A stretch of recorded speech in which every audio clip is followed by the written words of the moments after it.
It isn't that they can't see the solution. It's that they can't see the problem. G.K. Chesterton. Hey, welcome to episode 6 of the Contextual Intelligence Podcast. I'm your host, Dr. Matt Kutz. Super excited to be bringing you chapter 5 from the award-winning book, Contextual Intelligence, How Thinking in 3D Can Help Resolve Complexity, Uncertainty, and Ambiguity.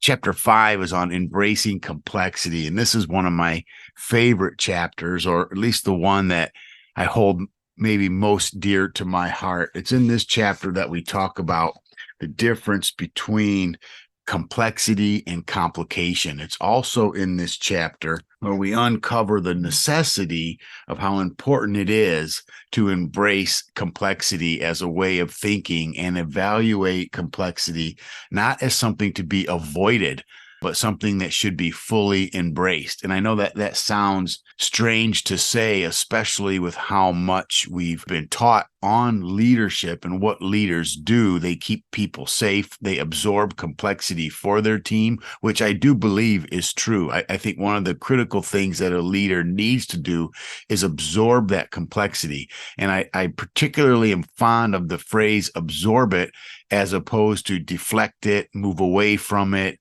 mitigate it, change it, etc., because at least by admitting that it needs to be absorbed, that you're not trying to get rid of it. And I think one of the things that complexity does for us is it helps us become innovative. It helps us seek and create new solutions. It helps us take a better vantage point of the problem or opportunities we're looking at, and really does a great job at re-engineering and reimagining what it is we're looking at and what options are available for us to even use in problem solving. Without complexity, we wouldn't have that. Without complexity, we would be stuck in the status quo, in this rut of repeating certain things, and life just isn't that way. I know we would like it to be, and there's certainly a sense of safety and stability when things are predictable, when they're linear, when they're non-random, sequential. We love those environments, and especially certain personality types, which I think make up most of the workforce and most of the people we're around with. They really tend to appreciate that, but that's really not how the world is. You don't have to be a complexity scientist or a biologist or anything like that to appreciate the nature of complexity and how important it is, not only as an environment in which to learn to thrive, but how important it is in just creating new life and creating and generating opportunities that we normally wouldn't see or maybe haven't even been there before. Chapter 5, we start off with a comparison of two people within an organization, Alan and Linda, and they bring their different styles. And I'm not going to go through all the details of that case scenario, other than to say how one of them and how they responded to uncertainty and turbulence was change friendly or complexity oriented. They were appreciative of complexity. The other was more of the status quo. And you can see in the case example there how often or how easy it is to not appreciate the change around you when you have an anti-complexity mindset. And what's interesting about this is the contextually intelligent person tends to operate with the assumption of complexity is good. And that's really the whole point there. So we talk about that quite a bit. And then we talk about, the explanation of chaos and what's really interesting about how chaos can be re-explained. I call it the new explanation of chaos. And basically, chaos theory offers an alternative to Newton's systematic or systemic view of the physical world by proposing that there's an alternate view that all processes can't be predetermined and are not easily recognized. And that's one of the big things about chaos that I think is important for us to understand when we talk about something being chaotic. When you boil it down to its basic foundational form, what we really mean is we just don't have a framework for this yet. We don't recognize this yet. And that's why we say things like hindsight is 2020, because, well, after the fact, when it's over and you look back at something through hindsight, you begin to see how it actually did work into the equation. You actually see how it was valuable and how it was beneficial. And we look back with hindsight over some chaotic event that when we were in it was totally overwhelming, totally chaotic, full of so many complex variables. We couldn't see all the variables. That frustrated us. And we called the situation chaotic. And then by labeling it chaotic, the negative connotation that comes with that kind of assumes that, oh, we need to stay away from chaotic situations in the future, right? But when we use hindsight correctly and you look back after the fact, almost every time you see what was in the moment a super chaotic event, all of a sudden you look back and you're just like, oh, I wouldn't have changed that. And people say that all the time, even about trauma in their life, even about pain in their life. They're like, yeah, I now know this was valuable. I now know that I learned this. I now know. And that's the whole hindsight is 2020 phenomenon. What the contextually intelligent person does is they use foresight to anticipate that whatever the chaotic environment is, whatever the turbulence is, they recognize that even though they don't know it now, they will someday recognize that this has been valuable for me. This has been good for me. This has taught me this particular thing. And they go into that moment and they recognize in the midst of the chaos that this will eventually work out. And I'll probably end up being better for it, and I'll probably end up learning something from it. And just by having that small, tiny little tweak, it changes your complete outlook. It changes everything about how you're handling that current chaotic moment. And that's another example, by the way, of how 3D thinking works. When we actually apply hindsight through the lens of foresight, it creates better insight. And that's really kind of what we're looking at here. So when we talk about chaos, it's really important to understand that it's actually valuable for us. And I've said this in other podcasts. I'll say it again. I say it everywhere I go. Chaos is the package that your potential arrives in. And I believe that for the reasons I just stated. Chaos theory is the unfortunate casualty, of its name. We tend to have a negative connotation. Again, we talk about chaos, we talk about randomness, we talk about disorganizations, etc. But as it turns out, chaos is actually pretty patterned. It's not disorganized at all. And again, when you step back and look at chaotic patterns, that's how we can predict weather systems.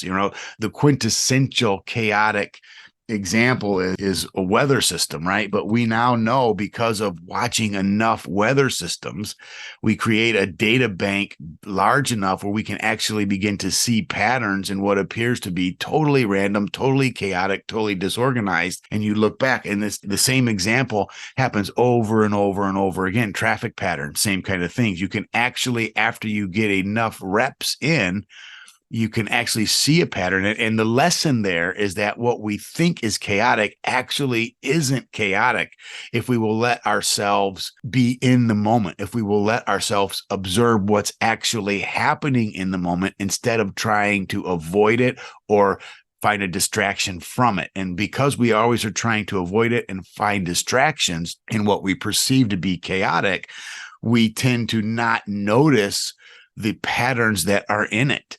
And it's after the fact that we do, and that's when we come to those realizations we talked about. But again, if we have a little bit of foresight and understand that, okay, this is going to be okay for me, this is going to teach me something, there is going to be something of value from this. Let's start looking for that now. Like I mentioned a minute ago, we have a completely new and changed perspective, which gives us a completely wide open aspect of insight. We draw from more experience, we draw from more data, we have a clearer understanding of what my role is, what I can contribute with the current skill set that I have. And all of a sudden, we have more clarity than our counterparts. We have more insight, and it's that clarity that we're after, because what we need, what our teams need, what the people around us need, what the people who depend on us need in those times of chaos, in those times of highly complex situations, what they need from us is clarity. And if we go in with a different mindset about that, that clarity often can come. So the other thing that's super interesting about chapter 5 and this particular topic of embracing complexity and embracing chaos are the other factors that are involved in a chaotic system or a complex adaptive system, a CAS. One of those things is called a strange attractor. And strange attractors are the unidentified influencers that pattern movement. Now, when we talk about foresight in a future chapter, we'll talk about known knowns, unknown knowns, known unknowns, and unknown unknowns, right? So sort that out. We'll unpack that later. But what's interesting about that is this relates to, so this is how we just talked about hindsight and how important that is with understanding complexity. But here's now foresight and how foresight impacts how we understand complexity. And when we understand the notion of a strange attractor, which again is an unidentified influencer of pattern movements within a complex adaptive system, these strange attractors are organizing things outside of our awareness. Okay. And I'm not getting all metaphysical and spiritual and all that kind of stuff with it. This is science. This is the real thing. You can actually study strange attractors. Chemists talk about it. Biologists talk about it.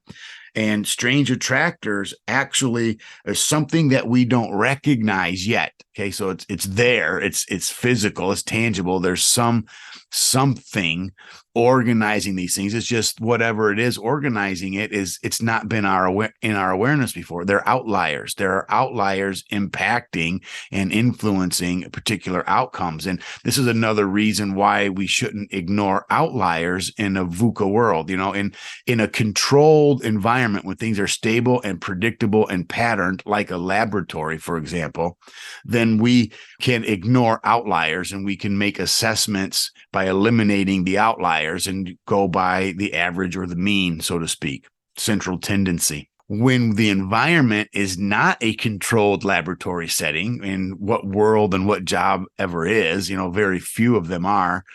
Most of the time we find ourselves in the turbulent real world where VUCA is the law, right?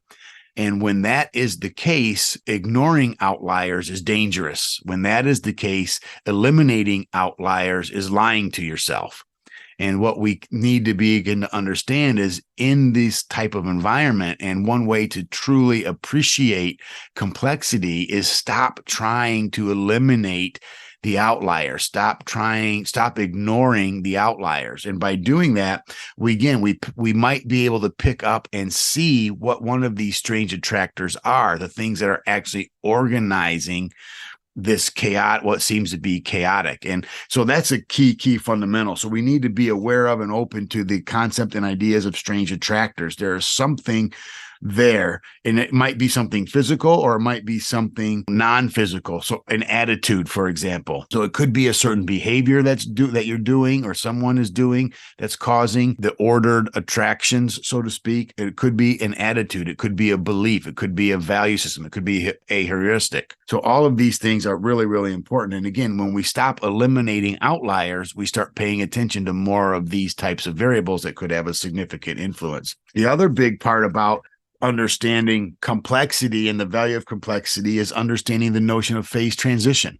Phase transition is, again, something that we take from chemistry that teaches us that there are phases of existence between two realities. The classic example is, of course, H2O and the three different forms or three different states that we can find H2O in. It can be a solid, a liquid, or a gas, right? So this isn't a science class, but you remember learning about liquids and solids and gases that if you put certain substances in extreme conditions, okay, so for example, take H2O in its liquid form, put it under the extreme condition of your kitchen's freezer, all of a sudden it will begin to change how it manifests. It will become a solid, right? And there's a transition or a phase transition between those two states. And most of the time, the chaos, the complexity we find ourselves in, you can liken to our kitchen freezer. There are extreme conditions that we are in that cause us to change from one state to another state. The reality is that's why hindsight's 2020, right? After we've changed to the new state, we can look back and say, oh, that's why I needed to go through that. It took me from a liquid to a solid. It took me from being this person to that person. It gave me this insight that I didn't have before, whatever learning you took from that. The interesting thing is there's always a phase in between the two realities that you're neither one. And that's what phase transition is. So technically, there is a phase in the freezing process where you no longer meet the technical definitions of being a liquid, but you don't yet meet the technical definition of being a solid. You're something different. You're this alternate state between two realities. People will talk about the same concept relative to a learning organization. We are no longer what we once were. We're not yet who we will be, kind of a thing. There's also a concept that it's been around for thousands of years called liminality, right? Liminal space. The liminal space is the same thing as a phase transition. Liminal space is the idea of the spot you occupy or the place that you are between two rooms. So the classic example of a liminal space is a doorway. When you exit the hallway and enter a room, there's a time when you're not in the hallway and you're not in the room. You're in the doorway, the space in between these two realities. Ancients, and some ancient literature and some old literature and some historical literature call that liminal space. And that's the neat thing about understanding complexity. And when we bring that notion to the VUCA world that we're in, we recognize, hey, I don't have to be one or the other. I'm actually in this phase transition. Even in human development, we have a word for phase transition, and it's called teenager, right? I'm no longer a child. I'm not yet an adult. I'm something in the middle. I don't really know who I am, what I am. That's why we associate being a teenager so much with identity crises and finding your identity and becoming who you are, because you're not a child anymore. You're not an adult yet and have the maturity and the responsibility of an adult. You're somewhere in between, and it's frustrating, right? Because you don't have that identity quite set yet. So this is ubiquitous. This idea of phase transition is ubiquitous, especially with these complex environments that we find ourselves in, these chaotic situations, and understanding just these basic things of strange attractors, phase transition, the pattern in chaos, the value of chaos actually helps us thrive in these moments instead of trying to just survive. And I think that's really, really important. Another concept that's really important here is to look at double loop learning. Few things help us reassess our governing assumptions than complexity. When we find ourselves in a chaotic environment or a complex environment, we go back to the drawing board more often, and genuinely going back to the drawing board, though, not just trying again a new solution. Most of the time we fall into a single loop fix process. I identify a problem. I try to solve the problem. The solution that I used didn't work, so I try a new solution. That solution didn't work, so I try a new solution. The underlying assumption with the single loop process is that you did identify the correct problem in the first place. So you've identified the problem, you've tried a solution. And if it doesn't work, it's not that you didn't identify the wrong problem, it's that you picked the wrong solution. So you get this solution outcome cycle, the single loop. The double loop is when you identify a problem, you try a solution, the solution doesn't work. Before you go back and try a second solution, you actually go back to the drawing board and you have the foundational assumption that identified the wrong problem. And before you try a second solution, you go back and reassess if you've assessed and identified the problem correctly. That's the double loop process. And that's, again, a fundamental thing that chaos does, that complexity does, that most people won't even think about or consider if it's not chaotic or complex. So the value of the complexity scenario is that it helps us reassess our governing assumptions, which is really, really important. I'm going to end with this, and that's you can visualize and illustrate the difference between complexity and complication by looking at Play-Doh and Legos. And one of the things that I think is really important, because the whole premise of this chapter is helping you understand that there's way more than just a semantic difference between something that's complex and something that's complicated. And what we try to do, and what we often do in our minds, is we say things are complicated when in fact they're not. In fact, we use metaphors and statements like, well, we're a well-oiled machine, or we're firing on all cylinders, to illustrate the mechanistic nature. And we talk about people in our organizations as gears and cogs in the machine kind of a thing. And those are all metaphors that reinforce a complicated mindset. And that's dangerous, because organizations and people and the systems in which we live and work are not complicated. They're complex. And when we bring the wrong mindset entirely to it, it automatically just limits the ideas that we can generate and the possibilities that we see. So that's why it's really important we move away from thinking things are complicated towards thinking things and understanding how they are actually complex. Both complex and complicated systems have many moving parts in them, right? The difference is that in a complicated framework, those moving parts can be disassembled. Those moving parts can be isolated. They can be broken down into smaller component parts and assessed and measured independent of the greater whole. That's the nature of handling a complicated problem. The problem is, as I've already stated, life's not complicated. It's complex. So the difference is complex systems have just as many moving parts, only you can't isolate them. You can't reduce them down. Once something has been added into a complex system, it's there forever, and it can't be removed and studied in isolation without affecting the whole. And that's the real issue. And we want to solve problems by removing the problem and letting the whole run as it would without that part being there, right? We just make that assumption that that's going to happen, or hope that that's going to happen, and it doesn't. When you take something out of a complex system, it affects everything else. And that's the real issue there. And that's why it's important we learn to think in terms of complexity and not complication. And the illustration for that is just get some Legos and some Play-Doh and use those as an example. So when you put two Legos together, or 4 or 5 or 6 Legos together, Lego bricks, and you create something, all the different colored Lego bricks can be reshuffled, reorganized. You can take one off, replace it, and the rest of the Lego pieces stay the same. They're unaffected. Now try to do the same thing with Play-Doh and get several different colors of Play-Doh and begin to mix them together and just mash them together. What you'll see very quickly is the colors become so entangled and so entwined that you can't remove them apart. If I mix blue, yellow, and green Play-Doh together and then realize a few days later I made a mistake by putting the yellow Play-Doh in there and try to take the yellow Play-Doh out, I can't do it, right? That's what a complex system is like. Whereas if I need the yellow Lego brick back, I can just go take the yellow Lego brick back, rearrange a few pieces, put them back together, and everything's fine. We like to imagine and think that the world is like Legos, but the world is more like Play-Doh.